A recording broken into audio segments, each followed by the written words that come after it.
साध संगत जी, प्यार से कहना धन निरंकार जी।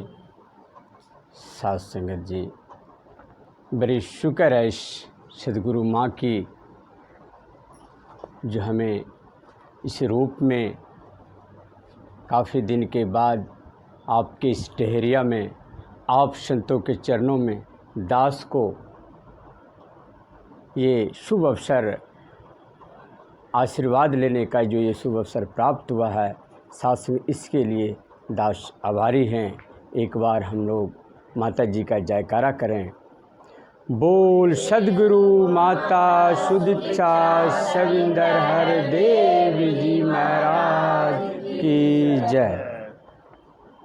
साध संगत जी, लगभग पौने घंटे से हम सब अवतार वाणी के भी द्वारा, भजनों के द्वारा, विचारों के द्वारा, बहनों ने गीत भी गाई, उसमें एक ही बात पे इशारा कर रहा था कि हम भक्ति कर रहे हैं। आज संसार में ऐसा नहीं कि कोई भक्ति नहीं करता, सब भक्ति करते हैं, पर उस भक्ति में दास ये बात बार बार जिक्र करता है।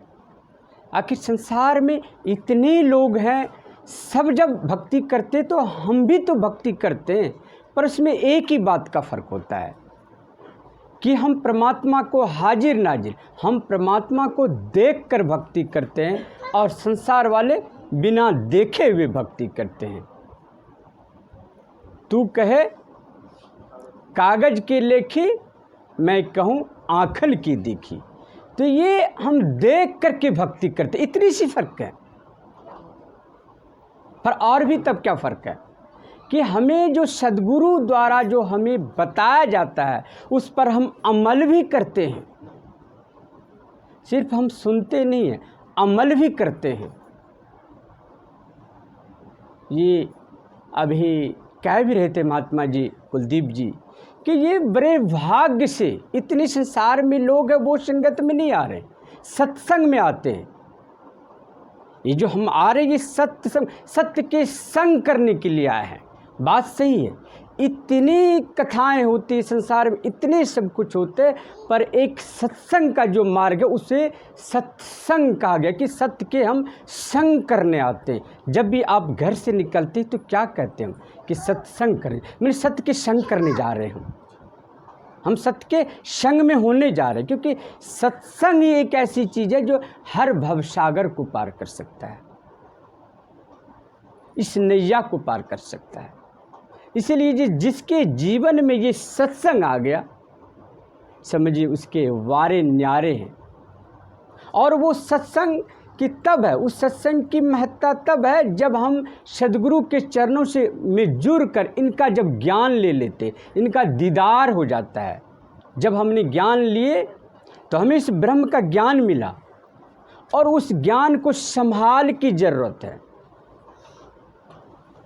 जैसे हमारी बहनों को दास ज़्यादातर माता बहनों पर ही रखेंगे, क्योंकि यहाँ बहनें आज किसी भी चीज़ में बहनें ही आगे होती है। नारी सशक्ति संगत हो चाहे कुछ भी हो तो बहनें आगे होती है। अगर बहन, अभी विचार भी आ रहे थे कि अगर बहनें कि अगर इस तरह अग्रसर रहे तो समाज सुधर सकता है। क्योंकि एक अगर बच्ची सुधर जाती तो जिस मैके में वो रहती वो घर तो सुखी हो ही जाता है, लेकिन वही बच्ची शादी होकर अगर दूसरे घर जाते तो वहाँ भी प्रफुल्लित हो जाता है। कितने हम भाग्यशाली हैं। तो जिस तरह से हम एक जेवर है, हम अपने कितनी कीमती जेवर होता है, उस जेवर को हम कितनी संभाल के रखते हैं। हमें हमेशा ध्यान रखना पड़ता है। जब भी हमें होता है मनों में, एक बार हम पेटी खोल करके बक्से को लेकर ध्यान में रखते कि हमारा जेवर है कि नहीं, कितने हम ध्यान रखते हैं। तो वह कीमती वस्तु है। ठीक उसी तरह से हमारे जीवन में जब हम सत्य के मार्ग पर जुड़ जाते हैं तो हमें ज्ञान मिला होता है, ब्रह्म की जो जानकारियाँ मिली, हमें ये निरंकार का जो ज्ञान मिला है, इसे संभाल की ज़रूरत है। अगर हम अपने जीवन में इसे संभाल लेते हैं, इसमें कितने बहनें ज्ञान लिए हुए हैं, एक ही बहनें, आप सभी ज्ञान ले लीजिए। जब हम ज्ञान ले लेंगे तब हमें पता चलेगा हम जो ये सत्संग में आए हैं किस उद्देश्य से आए हैं, क्यों आए हैं, तब पता चलेगा। ऐसे नहीं पता चलेगा। ये तो हमें पता है कि हमें जा रहे सत्संग में सत्य के साथ जुड़े हुए। तो सत्य के साथ तो तब पता लगेगा जब हम गुरु के साथ जुड़ेंगे, गुरु से जब हम ज्ञान लेंगे, तो वो ज्ञान जरूरी है, तब हम इस सत्संग की महत्ता को समझ पाएंगे। आखिर ये सत्संग है क्या चीज़? क्योंकि देखिए ना, नवदा भक्ति में भी तो दिया है, पहली भक्ति संतन कर संग, ये हर सत्संग में होता है। तो पहली भक्ति संतन का तो संग कर लेते, लेकिन संग के बाद भी एक बात होती है जो हमें ज्ञान की जरूरत है। गुरु के द्वारा जो हमें ज्ञान मिलता है वो ज्ञान जरूरी है हमें लेना। तब जब आप संगत पे बैठते तो हमें पता लग जाता है, जानकारियाँ मिल जाती है। हम किसी के घर में जाते, किसी प्रोग्राम में जाते, अगर वहाँ हम उसके घर का जब हम कार्य करते, कोई विवाह हो या कोई फंक्शन हो या कोई प्रोग्राम हो, जब वह घर वाला हमें जानता हो तब वहाँ सेवाएं करने में हमें अच्छा लगता है। हम पत्री भी उठा लेते फट से, हमें ये नहीं वहाँ महसूस है। जब कोई अपना, आप देखेंगे कि सबसे सेवा कौन ज़्यादा करता है किसी के घर में? जो अपनापन होता है, उसको ज़्यादा नहीं कहना पड़ता है, उसे पता लगता है वह घर में है। तो बाहर में हमारे घर अगर कोई मेहमान आया है, कोई बाहर से लोग आए हैं, चाहे उस गांव के लोग आए, तो फटाफट उनके आगे चाहे पानी लेके हो या कुछ भी लेके फटाफट चला जाए, क्योंकि उनके वो जानने वाले हैं, इसीलिए उनके घर के वो जानने वाले हैं, इसीलिए उनको फटाफट से, वो ये नहीं देखता कि हमें पत्री उठाना है क्या, वो फटाफट कर लेता है काम। ठीक उसी तरह से अगर हमें ये ज्ञान मिल जाता है, ये ब्रह्म की जो ज्ञान है, जब परमात्मा का दर्शन हो जाता है, निरंकार की दर्शन हो जाता है, तब जब हमें किसी के घर में सत्संग जाएं, कहीं भी जाएं, तो फिर उसका ध्यान बन जाए। फिर वो संभाल करना होता है हमें जो ब्रह्म का ज्ञान मिला है वो हमें फिर उसको अगर हम संभाल लेते हैं, फिर दिनचर्या हमारा ऑटोमेटिक बन जाता है। हमें पता लग जाता है कि आज संडे हमें संगत में जाना है। आप सब भी संगत में चलिए, संडे को भी संगत होता है छातापुर में, प्रयास कीजिए जाने का। ये जीवन है, ये जीवन का कोई पता नहीं होता, ये हमारे हाथों में है कि हम क्या करें अपने जीवन को। हमारे हाथ में ये फैसला है, किसी के हाथ में फैसला नहीं है। दास रामायण शास्त्र से ज़्यादा आज बात नहीं रखेगा। ये मोबाइल संगत है, इसमें बहनें हैं, तो ये हमारे हाथ में फैसला होता है। जैसे कोई एक ड्राइवर है, गाड़ी चला रहा होता है, एक छोटा सा दास एग्जाम्पल देता है, तो अगर वह शराब पी करके चलाता है, मान के चलिए वो शराब पी कर चलाता है, तो इसका क्या मतलब है? शराब पी कहना मुश्किल कि आगे वो क्या करेगा, या गाड़ी पलटेगा या ठीक जाएगा, इसका कहना मुश्किल है। तो उसके हाथ में फैसला है। अब इसका मतलब है कि वो निश्चित रूप से कुछ भी हो सकता है, फिर उसके हाथ में नहीं रह जाता। फिर जो वो शराब पिया होता है, वो जो नशा में होता है, फिर उसके ऊपर हो जाता है, फिर उनके हाथों में नहीं रह पाता है, फिर उनके वो आदी हो जाता है। जैसे कोई एक व्यक्ति अगर वो नशा कर रहा है, अगर कोई व्यक्ति सिगरेट पीता है, तो इसका मतलब वो फैसला ले चुका है, कोई न कोई रोग हो सकता है, कुछ भी हो सकता है, तो थोड़े टाइम उसको मेहनत करना पड़ता है। सिगरेट जैसे पी रहे तो थोड़े टाइम मेहनत करना पड़ता है, बाद में उनकी क्या हो जाता है, आदी हो जाता है। फिर उसे उसका ऐसा आदत हो जाता है कि उसे फिर बोलना नहीं पड़ता है, पहले वो कहीं भी दुकान ढूंढ लेगा, उसको पता हो जाता है। जैसे एक शराबी है, उनको दुकान का कहीं किसी भी कोने में भेज दीजिए, उसको शराबी के साथ शराबी से दोस्ती फट मिल जाएगा। हमें आपको नहीं लगेगा पता, नहीं लगेगा, वो ढूंढ लेगा। जैसे कोई आध्यात्मिक मार्ग से जुड़ गया, कोई सत्संगी के साथ जुड़ गया, गुरु के साथ, गुरु से उन्होंने ज्ञान ले लिया, जिसे हम गुरु मंत्र भी कहते हैं, वो ज्ञान ले लिया। फिर जब वो लगातार संगत में जुड़ते, फिर उन्हें एक ही बात नज़र आता है। जैसे कहते हैं कि अगर भक्ति प्रकाष्ठा पर पहुंच जाती है, भक्ति के मार्ग में जुड़ जाता, तो फिर एक ही बात ध्यान आता है, हमारे महात्मा जी कहाँ हैं। कोई मुसीबत आती, फिर वो संतों को फ़ोन करते कि हजूर हमारे साथ ऐसी हो रही, फिर उसका और जगह ध्यान नहीं जाएगा, फिर उसका वो एक जीवन का फैसला हो जाता है, फिर अपने आप जीवन को एक दिशा उनको प्रदान हो जाता है। शुरू में प्रयास करना पड़ता है, शुरू में उसको प्रयास करना हो जाता है कि हमें सत्संग में जाना है। अगर आप लगातार सत्संग में जाते, फिर आपकी एक दिनचर्या हो जाता है, फिर करना नहीं पड़ता, फिर उनके साथ कर्म जुड़ जाता है, फिर हमारा ऑटोमेटिक कर्म। आप कहते कि भक्ति में क्या क्या करना होता है। जब आप सत्संग से जुड़ जाते हैं, गुरु से आप ज्ञान ले लेते हैं, समझ रहे हैं बहने?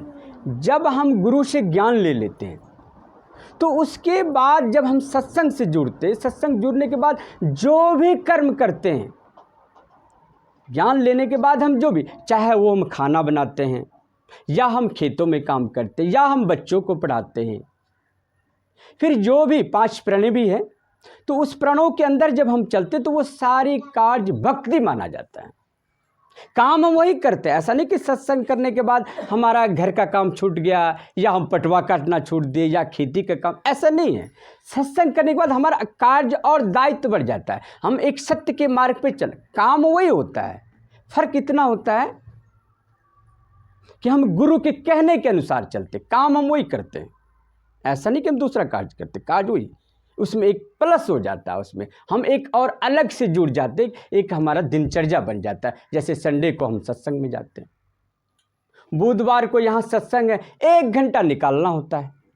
हफ्ते में आपके यहाँ पर संगति इतनी यहाँ पर है, लोग कई कुछ टिकी टिप्पणी भी कर लिखते, लेकिन हकीकत तो उनको पता है जो इनसे जुड़ा हुआ है कि हकीकत वो क्या है। लाख आदमी हो, अगर आपका अपनापन कोई मेहमान आ गया तो हजारों के बीच में उनको आप सम्मान करेंगे। ठीक उसी तरह से जब जो सत्संग प्रेमी होते, जब सत्य के साथ जुड़ जाता, उन्हें पता हो जाता है कि ये हमारे घर संत आए, और जब संत उनके घर आते तो हम संतों के घर में आए। दोनों बातें, देखिए एक ही बात होती है। कहते कि संतों के घर जब संत आए, बिन रोटी के पेट भर जाए। देखिए बहुत बड़ी बात है, जब हम संतों के घर जाते बिन रोटी के पेट भर जाए, बिन बीज के 2 फल पाए। कहने का मतलब जब हम संत के घर जाते तो एक दूसरे में परमात्मा की बातें होती, और कोई वहाँ बातें नहीं होती, न झगड़े की बात होती, न कोई विवाद की बात होती, न घरों में क्या दिक्कत तो वो बात, फिर वहाँ परमात्मा की बात होती है, इस निरंकार की बात होती है। जब निरंकार की जहाँ बात हुई, जहाँ परमात्मा की बात होती है, तो वहाँ कुछ रह नहीं जाता है फिर, क्योंकि परमात्मा के द्वारा ही हम यहाँ आए हैं, परमात्मा के अंश में आए हैं। तो हमारे अंदर जो ये परमात्मा का अंश है, ये कब तक हमारा ये होता है कि परमात्मा, ये यहाँ 2 बातें, मैं से तू तक का मिलन होता है। हमारी जब जन्म होती है तो जन्म होने के बाद हमारे कई कर्तव्य, सिर्फ एक ही बात नहीं होती कि हमें जीना और मरना, ये 2 बातें तो सत्य है। जब हमारी जन्म होगी तो हमारी मृत्यु भी अवश्य होगी, लेकिन बीच का जो कार्य है वो हमारे हाथों में दिया। अभी महात्मा जी चर्चा भी कर रहे थे जी कि ये कहते कि जब भगवान हर जगह है तो फिर हम गलती क्यों करते हैं। बड़ा दास को बड़ा अच्छा लगा कि जब भगवान हर जगह, लोग कहते कोई भी, ऐसा नहीं है कि अगर आपस में हमारा कोई, आपस में बहनें भी, कोई घर में भी अगर संसारिक बहनें भी अगर विवाद करता है, कोई नहीं, हम देख लेंगे, ऊपर वाला है, सब फैसला करेंगे। इसका मतलब क्या है, ऊपर में परमात्मा है हर जगह, इसका मतलब परमात्मा कहीं नहीं कहे, पर उसे चक्षु नेत्र चाहिए देखने के लिए। जो ज्ञान श्री कृष्ण ने अर्जुन को दिया था, वही ज्ञान आज हमारे निरंकारी मिशन में देता है। माता सुदीक्षा सविंदर जी, आप जी फोटो लगे हुए देख रहे, ये माता जी ज्ञान देते हैं, उनके ज्ञान की ये प्रचार हो रहा है, उनकी याद में हम ये भक्ति कर रहे हैं, वो जो हमें बताते वो हम ये कर रहे हैं। हम अपने लिए कर रहे हैं, आपके लिए नहीं कर रहे, ये अपने लिए कर रहे हैं। क्योंकि जो परमात्मा का जो अंश है जो हमारे शरीर में, वही है, ये मन है। मन को कंट्रोल करना जरूरी है। दास मन पर 2 शब्द थोड़ा सा रखेंगे कि जो ये जो मन है, जैसे एक बहनें थी, उस बहनों के घर में वो एक बकरी और एक बंदर पाला हुआ था, बंदर और एक बकरी। तो क्या हुआ, उसके वो बहनें चले जाते हैं खेतों में काम करने के लिए, बंदर को भी बांध देते हैं और बकरी को भी बांध देते हैं। बकरी थोड़ी सी बड़ी बकरी थी, तो जब वो खेत में जाते तो बंदर को भूख लगता है। बंदर सोचता है कि कोई ना कुछ घर में खाया जाए। बंदर को क्या है, उसने क्या किया, अपने रस्सी को खोल करके जाता है घर में दही मिलता है उनको, और कुछ भी खा लेता है, दही मिलता है, दही भी खा लेता है। लास्ट में सोचता है कि अगर हमारे मालकिन आएंगे तो ज़रूर जो है हमें तो कुटाई होगी। वो बंदर, देखिए उसका मन कितना चैतन्य है कि वो क्या करते, कुछ दही बकरी के मुँह में लगा देते हैं, उसके पूरे में। देखिए उसकी सोच, और जो फिर से उस रस्सी को अपने गले में लगा लेते हैं। जब वो मालकिन आते घर में तो देखता है घर में इधर से उधर सामान बिखरा हुआ है, दही भी खाया हुआ है, किसने खाया, दोनों तो बंधा हुआ है। तो बकरी के मुंह में, पूरा बकरी के मुंह में लगा हुआ है। अब उसे गुस्सा आता है और उस बकरी को पूरा कुटता, देखिए कितना है, कहते ना कि खाए तो बंदर ने, पर पीटा कौन गया? बकरी पीटा गया। तो ठीक उसी तरह होता है। तो हमारे मन जो है, मन भी हमारा एक बंदर की तरह है। हमारे मन संसार में कई कर्म कर जाते हैं, चाहे वह वासनाओं का शिकार हो जाता है, या चोरी का शिकार हो जाता है, या संसार में ऐसी यातनाएं कर जाते हैं कि लोग गालियां देते, वो मन से करते हैं, वो आत्मा से नहीं करते, मन से करते। उस मन के, जैसे हम आंखों से चोरी की बातें आ जाती है, हम एक दूसरे का चोरी कर लेते, ठगी कर लेते, मन के द्वारा हम ठगी भी कर लेते। या अभी 5,000 रुपया किसी का मिल जाए संतों का, अगर हमने ज्ञान नहीं लिए हुए तो मन में हो जाता है किसी तरह से ये पैसा ले ही लेते, वो मन करता है उनका। आत्मा एक कहती है, जो अंदर आत्मा छुपा वो कहती है कि मत लो ये पैसा, ये फलाने के पैसा, उसको भी पता होगा कि उनका गिरा है, लेकिन मन क्या करता कि नहीं नहीं नहीं नहीं नहीं, तुम ले लो, जेब में बहुत काम है, क्या पता लगेगा किसी को, वो रख लेता है। लेकिन जब पता चलता है तो फिर आत्मा वहाँ पर अलग हो जाता है। तो अगर आत्मा को हम कंट्रोल कर लेते, फिर वो जो है मन को कंट्रोल करने के लिए वहाँ पर क्या होता है, मार कौन खाता है? जब पता लगता है इस शरीर को मार खाता। काम तो मन ने किया, लेकिन प्रताड़ना किसको मिला? आत्मा को और शरीर को। आत्मा को तो बाद में कचोट आता है कि हमने ये बहुत गलत की उनके साथ, हमने तो बहुत सी गाली गलौज कर दी, मेरे से वो छोटी उम्र की थी, फिर भी मैं तो चलो बड़ी थी, मैंने बहनों को बहुत सी बातें कह दी, पर जब बाद में पछतावा होता है कि नहीं मैंने बेकार कहा। अगर सहन ही कर लेते दो सब, तो कहते न कि गाली आवत एक है जावत अने। अगर किसी में आपस में तनाव होता है तो हम एक ही बात होता है, अगर एक गाली सह लेते फिर बाद में 1000 गाली देने की ज़रूरत नहीं पड़ता है ज़रूरत एक सहन करने की ज़रूरत है। अगर एक हम भी उगाल दे तो फिर फ़र्क क्या रहा? फिर बाद में आत्मा को कचोट आती है जब हमें समझ आता है। तो इसीलिए मन को कंट्रोल करना होगा। वो मन कैसे कंट्रोल होगा? तो हमें संतों के साथ जुड़ना होगा। संतों के साथ जुड़ते तो फिर हमारा आत्मिक ज्ञान बढ़ जाता है। इसलिए मनों को कंट्रोल करने के लिए, फिर मन को कंट्रोल करने के लिए सुमरन रूपी रस्सी से बांधना होगा। किस रूपी से? ये मन जो है वो बंदर के समान चंचल है, कुछ भी कर लेता है। अभी चलिए ना, अभी संगत में सुन रहे हैं, अच्छे अच्छे विचारे सुनते हैं संतों के मुख से, तो मन होता है कि चलो अभी ठीक है, हम ऐसी कार्य नहीं करेंगे। लेकिन जब हम इस 4 दीवारी से बाहर जाते तो वह मन को हम नहीं बांध पाते हैं, उसको सुमरन के द्वारा बांधना होगा। हमें सद्गुरु के द्वारा जो ज्ञान दिया गया उसके द्वारा मन को बांधना होगा। अगर हम मन को सुमरन रूपी रस्सी से बांध लेते तो निश्चित रूप से इस संसार में हमारे द्वारा जो कर्म होगा वो सत्य कर्म होगा। इसलिए उस सद्गुरु के साथ हमें जुड़ कर रहना होगा, तब हमें क्या होगा, लोक और परलोक दोनों ही हमारा सुहेला हो जाएगा। तो बहनों दास यही विनती करना चाहेगा आप जिसे, आप लोग भी संतों के साथ जुड़िए, ज्ञान लीजिए, और भी अच्छा लगेगा। आप लोग आए दास, आज बड़ा हर्षित कि इतने बहने संगतों में आते दास, तो आपसे आशीर्वाद लेने का ये मौका मिला। आप संगत से जुड़िए और निश्चित रूप से आइए। मुखी जी भी आपके गांव में लगातार आ रहे हैं, आपसे ये सेवाएं कर रहे हैं, आप लोग ज़रूर इनसे जुड़िए। दास ज़्यादा न कहता हुआ, दास से कोई शब्द ऐसी मुख से निकल गया आपके शान के खिलाफ, उसको परमात्मा में छोड़ देना। साथ संगत जी प्यार से कहना।